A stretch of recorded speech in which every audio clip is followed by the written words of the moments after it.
Yeah, so I guess it at this point has become a series of papers, and the basic idea has been to try to understand how metabolism, which is the chemistry that generates all components of biomass, how that system evolved over the very long term, over sort of geological timescales going back towards the origin. And we've been focusing in particular on the core of that metabolic system to try to understand how those different pathways have evolved. And if you look at how that system is initiated chemically, if you zoom out and you go towards the biosphere, all carbon that life is built from is derived from CO2.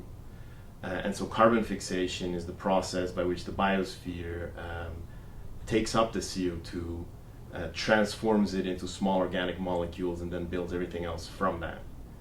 And so what we did is we sort of developed as kind of a new approach in which we sort of basically integrated different approaches that had been around before, and this allowed us to build trees not of genes but of metabolic networks, so actually of phenotypes. And by doing this, we could actually look at all the different forms of carbon fixation, all the different pathways that different organisms in the biosphere today uses, and basically describe a tree that relates all those different pathways back to the original pathway through which the biosphere took up carbon dioxide.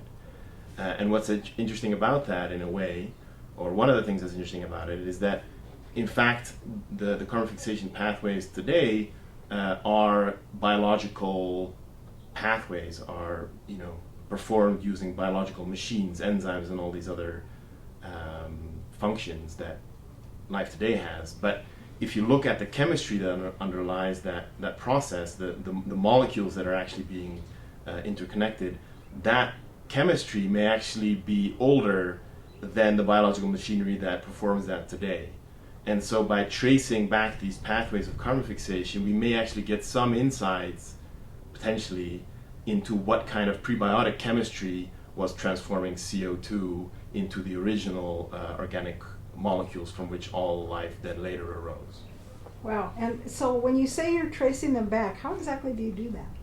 So basically you have an approach which is sort of quite well established in sort of molecular biology and genetics for some decades now, I guess. And this is phylogenetics, where basically you look at sequences of genes, and you compare their similarity, and based on how similar or different they are, you can build trees that relate those genes back, how distantly or how closely related they are to each other.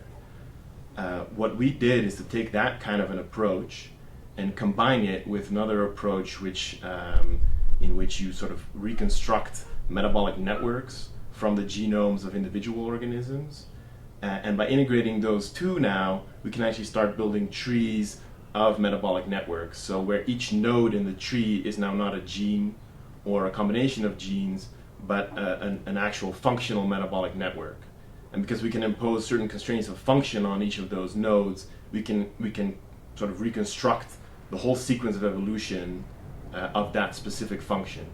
In this case, the ability to take up CO2 and to build certain kinds of molecules from them. So we impose that specific constraint on all of the nodes, and then by minimizing the number of differences between those metabolic networks, we can relate all those networks back to the ancestral network.